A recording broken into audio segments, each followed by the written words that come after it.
اس رات چند باتیں کہی جاتی ہیں. نمبر 1 اس رات میں قرآن نازل ہوا. نمبر 2 یہ نمبر آپ نے یاد. نمبر 2 اس رات قبرستان جانا چاہیے.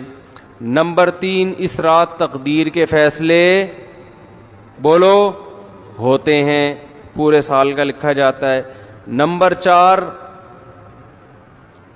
اس رات کو نہانا دھونا چاہیے, غسل کرنا چاہیے. نمبر 5 وہ تو آخر میں بتاؤں گا. نمبر 5 حلوے مانڈے, حلوہ ولوا. نمبر 6 پٹاخے. نمبر 7 عبادت. یہ 7 چیزوں کے علاوہ بھی ہے کچھ نہیں ہے نا؟ 7 چیزیں بھئی, یہی 7 چیزیں ہیں. ہاں نمبر 7 15 شعبان کا روزہ رکھنا. اور کوئی چیز نہیں, وہ تو قبرستان جانے میں آ گیا نا. یہی چیزیں. تو اب ہم نمبر وار چلتے ہیں.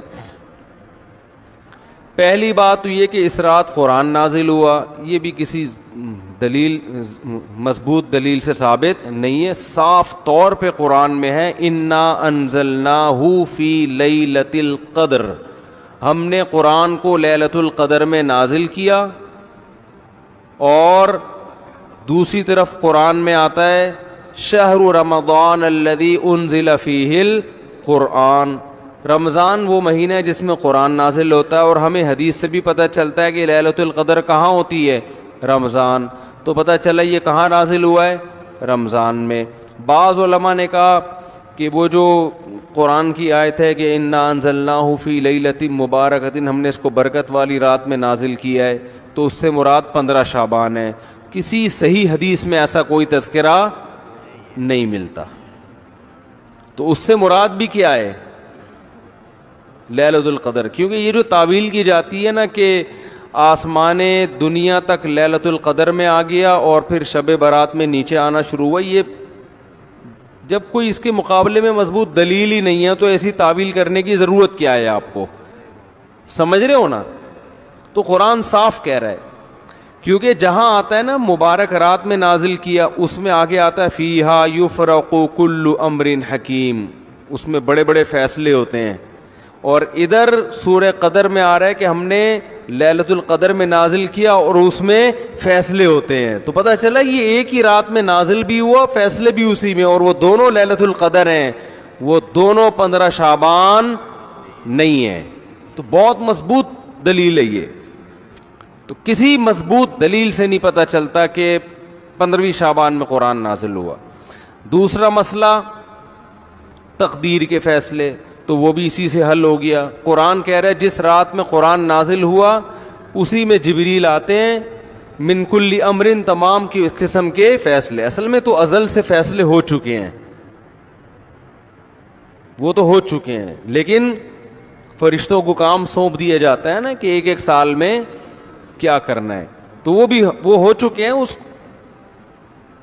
یہ کہتے ہیں نا کہ اصل فیصلہ تو ہو گیا, اس پر عمل درآمد سے آپ اس کو تعبیر کر دیں. تو ابھی چونکہ یہ ٹاپک نہیں ہے تو میں صرف ٹو دا پوائنٹ بات کر رہا ہوں کہ وہ جو فیصلے کی رات ہے وہ بھی کون سی ہے؟ لیلۃ القدر ہے. تیسری بات کیا تھی؟ قبرستان جانا. تو قبرستان جانے کی جو حدیث پیش کی جاتی ہے کہ نبی صلی اللہ علیہ وسلم رات کو آہستہ سے 15 شعبان کی رات کو اٹھے, اور امی عائشہ بھی آپ کے پیچھے چلی گئیں. آپ نے جنت البقیع کے مردوں کے لیے مغفرت کی دعا کی اور آپ صلی اللہ علیہ وسلم واپس تشریف لے آئے. تو اس سے پتہ چلتا ہے کہ 15 شعبان کو کہاں جانا چاہیے؟ قبرستان جا کے مردوں کی مغفرت کی دعا کرنی چاہیے. اس پہ چند اشکالات ہیں. نمبر 1, یہ حدیث صحیح نہیں ہے, اور اس کی دلیل کیا ہے صحیح نہ ہونے کی؟ وہ میرا آڈیو بیان میں پوری سند اور اس کے راویوں کی پوری تحقیق میں نے پیش کی ہے. یہ حدیث صحیح نہیں ہے. لوگ کہتے ہیں فضائل میں ضعیف حدیث چلتی ہے. یہ فضیلت نہیں ہے, یہ مسئلہ ہے, یہ مسائل ہیں. فضائل کا مطلب ہوتا ہے ایک عمل حدیث سے ثابت ہے, اس کی فضیلت میں ضعیف حدیث پیش کرنے کی اجازت ہے. لیکن عمل ہی کو ثابت کرنا, تو یہ تو ایک پراپر عمل ہے نا کہ اس رات کو اٹھ کے قبرستان جانا عمل ہے نا. تو پہلے عمل کسی صحیح حدیث سے تو ثابت ہو نا, پھر اس کی فضیلت میں ہم 2-4 ضعیف بھی لگا دیں تو عمل ہی ثابت نہیں ہو رہا. تو پہلی بات یہ کیا ہے, یہ حدیث کیا ہے, ضعیف. دوسری بات, فرض کر لو یہ حدیث صحیح ہے, تو سوال پیدا ہوتا ہے اگر یہ عمل باقاعدہ سنت ہوتا تو صحابہ میں کسی نے تو یہ کام کیا ہوتا, کیونکہ صحابہ تو سنت پہ بہت حریص تھے. مشرکین مکہ یہ کہا کرتے تھے لو کان خیرا ما سبقونا الیہ, اگر یہ اسلام خیر کی چیز ہوتی تو صحابہ ہم پہ سبقت نہیں کرتے, خیر میں تو ہم آگے بڑھتے ہیں, جبکہ ہمارا نظریہ ہے کہ اسلام خیر کی چیز تھی تبھی صحابہ اس میں انہوں نے پہل کیا. تو ہم کہتے ہیں اگر اس رات کو قبرستان جانا سنت ہوتا تو ابو بکر جاتے, عمر جاتے, عثمان جاتے, علی جاتے, کوئی صحابی تو جاتا. ایک بھی روایت نہیں ہے کہ کوئی صحابی 15 شعبان کو, میرے علم میں نہیں ہے, کوئی ہے تو ریفرنس دے دے تو میں بتا دوں گا بھائی ہے, بھائی نکل آئی, مجھے ابھی تک نہیں ملی کہ اس رات کو صحابہ کہاں گئے ہوں, قبرستان گئے ہوں.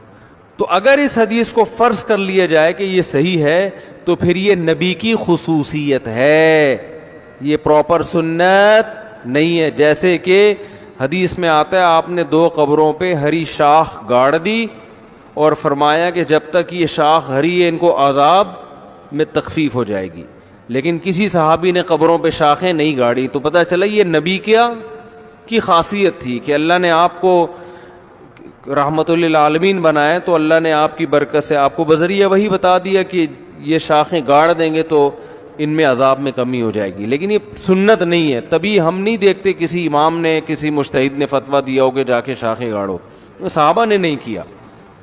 تو ہم اگر اس عمل کو سنت مان بھی لیتے ہیں تو صحابہ نے, پھر یہ نبی کی صحیح حدیث مان بھی لیتے ہیں تو یہ نبی کی خاصیت ہے, امت اس میں آپ کو فالو نہیں کرے گی. تیسری بات, فرض کر لو کہ یہ نبی کی یہ حدیث بھی صحیح ہے, یہ بھی فرض کر لو, حالانکہ غلط چیزیں فرض کر رہے ہیں آپ, لیکن فرض کر لو, فرض کرنے پر گورنمنٹ کی طرف سے کوئی پابندی نہیں ہے. اور یہ بھی فرض کر لو کہ نبی نے جو کیا ہے تو اب صحابہ بے شک نہ بھی کریں پھر بھی یہ سنت ہے. تو پھر سنت جن کیفیات کے ساتھ ہے انہی کیفیات کے ساتھ سنت ہے نا, کیا خیال ہے؟ پہلی بات, نبی زندگی میں 1 دفعہ گئے ہیں, آپ ہر سال جاتے ہو, تو آپ کو زندگی میں کتنی دفعہ جانا چاہیے؟ 1 دفعہ جانا چاہیے, ہر سال نہیں. تو 15 شعبان آپ کی زندگی میں 50 دفعہ آیا تو بس 1 دفعہ چلے جائیں آپ, کیونکہ نبی کی زندگی میں بھی کئی بار آیا مگر آپ گئے, 23 سال آیا نبوت کے بعد مگر آپ گئے 1 بار, تو 1 بار چلے جاؤ آپ. لیکن آپ اتنے ڈھیٹ ہیں, آپ کہہ رہے ہیں نہیں نبی 1 بار گئے مگر میں کتنی بار جاؤں گا, بار بار جاؤں گا. تو چلو آپ بار بار چلے جاؤ, ہم مان لیتے ہیں آپ کی دلیل. تو پھر جن کیفیات کے ساتھ گئے ہیں ان کیفیات کے ساتھ جاؤ. وہ کیفیت کیا تھی؟ چپکے سے رات کو کسی کو اٹھائے بغیر نکلے کہ پتہ پہ امی عائشہ کی بھی آنکھ کھل گئی تھی تو پتہ چل گیا, ورنہ آپ ان سے بھی چھپا رہے تھے. اور چلے گئے اندھیرے میں جب کوئی بھی نہیں ہے, چپکے سے دعا کر کے واپس آ گئے. تو آپ کو بھی چاہیے جب سناٹے دار قبرستان میں خاموشی ہو, کتے بھونک رہے ہوں, ستارے چمک رہے ہوں, آپ اپنی وائف کو بھی نہ بتائیں اور چپکے سے آپ کسی کو بتائے بغیر اندھیرے قبرستان میں جہاں کوئی لائٹ نہیں, کوئی وہ پھر وہ عجیب سی چیز ہو جائے گی, پھر وہ کوئی چیز نہیں ہے وہاں پہ آپ گئے اور وہاں سے آپ دعا کر کے جب واپس آنے لگے تو کل آپ کے لیے دعائیں ہو رہی ہیں. اتنا خوف ہو کا عالم وہاں پہ, آپ ڈر خوف سے آپ کا, کیونکہ اکثر لوگوں کے ساتھ یہ اتنا جگرا بہت کم لوگوں کا ہے کہ اندھیرے میں قبرستان میں جائیں اکیلے اور اس زمانے کے قبرستان میں تو لائٹنگ کا تصور ہی نہیں تھا, بالکل دور دراز ہوتے تھے واقعی قبرستان. ایسے قبرستان میں جہاں ہو کا عالم ہو, آپ گئے تو میرا خیال ہے اب گئے آپ, اب اگلے سال آپ کے رشتہ دار آپ کے لیے دعا. پھر بھی اگر آپ زندہ سلامت آ گئے تو پھر یہ ہونا چاہیے آپ جا رہے ہیں جتھے بنا کے, نہا دھو کے تیار ہو کے, او بھائی چلو بھائی سارے, پھر وہاں پہ جو ڈرامے بازیاں ہو رہی ہیں, اب تو ڈیٹنگ پوائنٹ بنتے جا رہے ہیں قبرستان, اللہ کی پناہ ہے. وہاں بیٹھے ہوئے ہوتے ہیں, پتہ نہیں کیا قوالیاں ہو رہی ہیں, یہ ہو رہا ہے, تو یہ کہاں سے ہو گیا بھائی؟ تو یہ ہو گیا قبرستان, آگے کیا رہ گیا؟ تو اس لیے قبرستان نہ جائے کریں اس رات, کوئی ثابت ہی نہیں ہے, کچھ بھی نہیں ہے یہ. تیسری چیز ہو گئی, دو ہو گئی, تین نمبر بتا. نہانا, نہانے پہ بھی کوئی حدیث موجود نہیں ہے, اور ویسے بھی نہانا دھونا تہواروں میں ہوتا ہے, عبادت کی راتوں میں. کوئی اس لیے نہا لے کہ میں صاف ستھرا ہو کے عبادت کروں گا, تو وہ تو اس رات کی خاصیت نہیں ہے نا. وہ تو کبھی بھی تہجد پڑھنا ہو نہا کے پڑھ لو, آپ لیلۃ القدر میں نہا لو, لیکن اسپیشل اس رات کی وجہ سے نہانا تو یہ ہوتا ہے تہواروں میں. اور تہوار اسلام میں دن کی روشنی میں ہوتے ہیں, رات کی روشنی میں. عیسائیوں کے تہوار ہوتے ہیں, ہندوؤں کے ہوتے ہیں, مسلمانوں کے نہیں ہوتے. عید الفطر, عید الاضحیٰ میں صبح صبح نہا دھو کے ہم نکلتے ہیں صبح.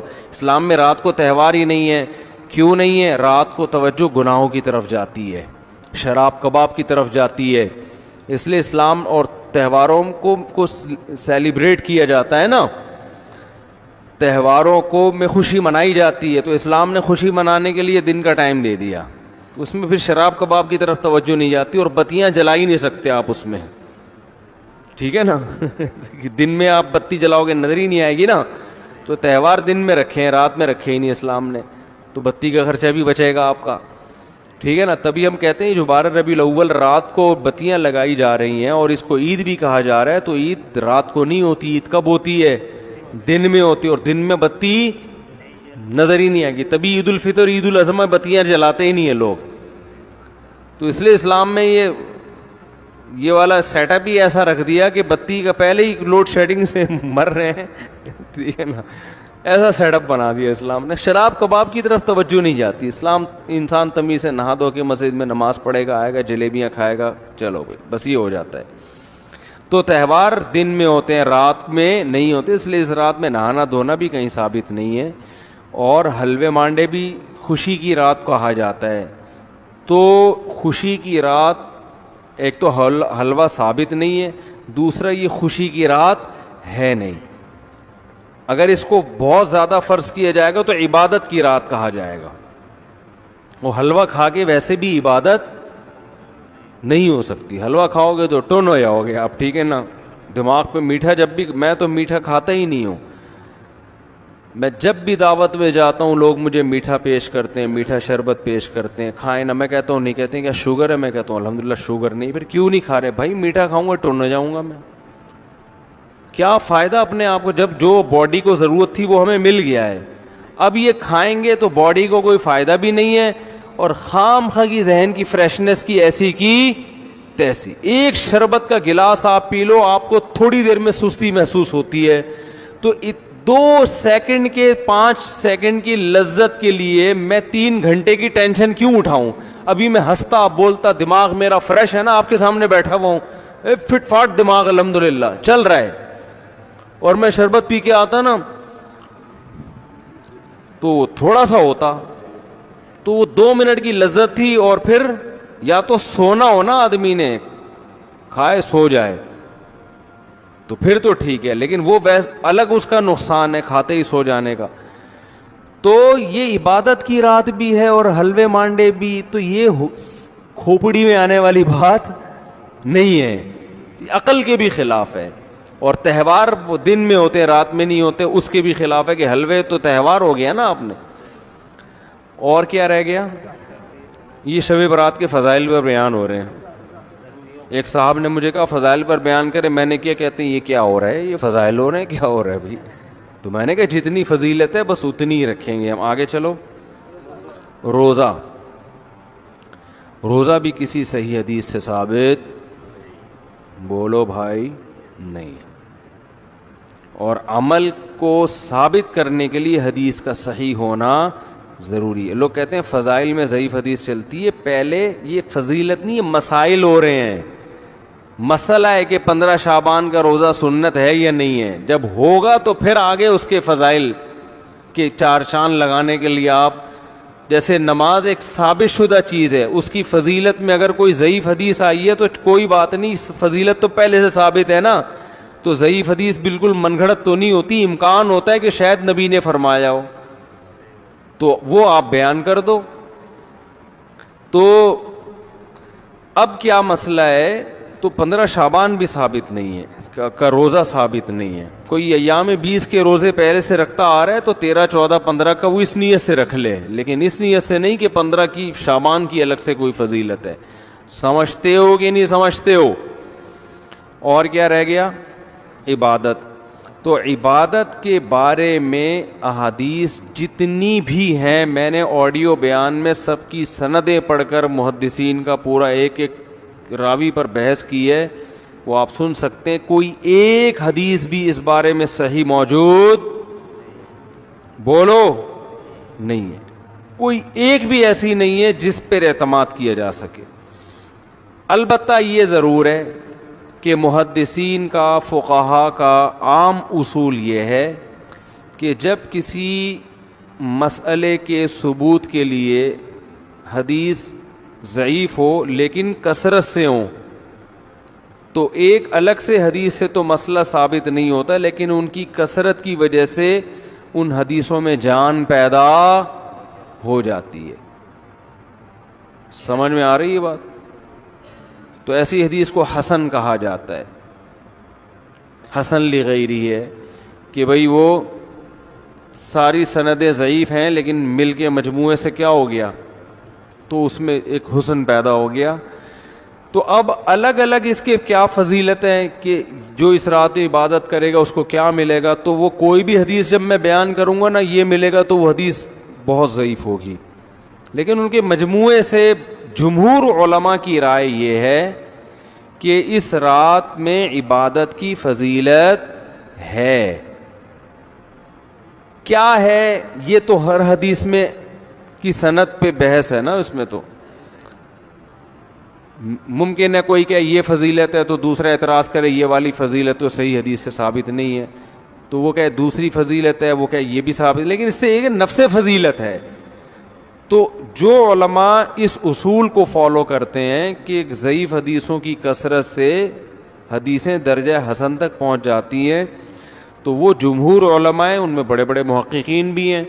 تو وہ یہ کہتے ہیں کہ اس رات عبادت کرنی چاہیے، لیکن اس عبادت کا کوئی مخصوص طریقہ ثابت نہیں ہے. عبادت وہی ہو چھپ کے تنہائی میں، کسی کا دل چاہ رہا ہے مسجد میں آ کے کر لے تو بھی ٹھیک ہے، جتھوں کی شکل میں نہیں، اور وہی نماز پڑھنی ہے، تلاوت کرنی ہے، دعائیں مانگنے. لیکن بعض علماء جو وہ بھی بڑے محقق ہیں وہ اس کے قائل ہیں کہ سرے سے کوئی فضیلت ہے ہی نہیں. ان کی رائے یہ کہ نہیں، لیکن بہرحال جمہور اس کے قائل ہیں. تو اس کو پھر بدعت نہیں کہہ سکتے. جب ایک بہت بڑا طبقہ ایک طرف چلا جائے اور اس کی کوئی اصل بھی ہو تو پھر یہ کہنا کہ اس رات کی عبادت بدعت ہے، یہ پھر ٹھیک، یہ پھر زیادتی ہو جائے گی. ٹھیک ہے نا؟ تو یہ ہے اس کا حساب کتاب. اور پھر ایک اور ہمارے حضرت ایک اور دلیل دیا کرتے تھے کہ اسلام کا ایک مزاج ایسا ہے کہ جس ٹائم یا جس دن کی یا جس وقت کی کوئی بہت بڑی فضیلت ہوتی ہے نا تو اس وقت کی تعیین میں اختلاف ہو جاتا ہے. اسلام خود اختلاف ڈال دیتا ہے. اس کی مثال ایسے ہے جیسے جمعے کے دن ایک گھڑی ایسی ہے جس میں دعا لازمی قبول ہوتی ہے، لیکن وہ گھڑی کون سی ہے؟ بعض نے کہا عصر کی، بعض نے کہا خطبے کے درمیان، بعض نے یہ کہا. تو یہ اسلام کا مزاج ہے کہ جب کسی خاص دن کو وہ کرتا ہے نا تو اس کے تھوڑی سی تعیین میں اختلاف. لیلۃ القدر اس کی فضیلت میں پوری امت کا اتفاق ہے، لیکن لیلۃ القدر کی رات کون سی ہے اس کی تعیین میں کیا ہے؟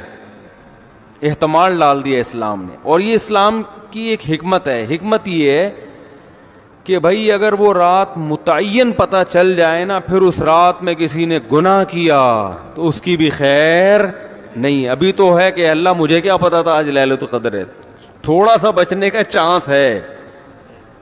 دوسری بات یہ کہ وہ رات اگر سوتے میں کسی سے نکل گئی تو پوری سال مایوس رہے گا, اور باقی دنوں میں عبادت کرے گا ہی نہیں کہ ایک رات 80 سال کے برابر تھی وہ نکل گئی تو اب کیا فائدہ. تو اللہ نے تھوڑا سا کیا کر دیا کہ شاید بھائی وہ جو اس سے پہلی والی میں تم جاگے تھے ہو سکتا ہے وہ والی ہو. تو یہ اسلام کا ایک مزاج ہے جو ہمیں دوسری حدیثوں سے پتہ چلتا ہے. تو ہمارے حضرت ایک بڑی زبردست دلیل یہ دیا کرتے تھے. ہمارے حضرت کی رائے بھی یہ تھی کہ وہ قائل نہیں تھے شب برات کی فضیلت کے, لیکن بہرحال جمہور علماء کا یہ قول ہے, اور بڑے بڑے مفتیان کرام اس میں داخل ہیں, اس کو بدعت کہنا ٹھیک نہیں ہے. لیکن ان کی ایک ذوق تھا, وہ یہ کہتے تھے کہ اگر یہ اتنی فضیلت والی رات ہوتی تو اسلام کے مزاج سے پتہ چلتا ہے کہ اس کی تعیین میں اللہ کیا ڈال دیتے, اختلاف کی, یا تو وہ 14 ہے یا وہ 15 ہے. ایک ان کا ذوق تھا. لیکن بہرحال جمہور کی رائے وہ بڑی مضبوط رائے ہے, وہ بھی بڑی مضبوط رائے ہے, ٹھیک ہے نا. اور فتویٰ بھی اسی پہ دیا جاتا ہے کہ اس رات کوئی عبادت کرے گا تو دوسری راتوں کی نسبت اس کو ثواب زیادہ میں. وہ پٹاخے وٹاخے تو ہیں ہی نہیں, وہ تو لوگوں نے ویسے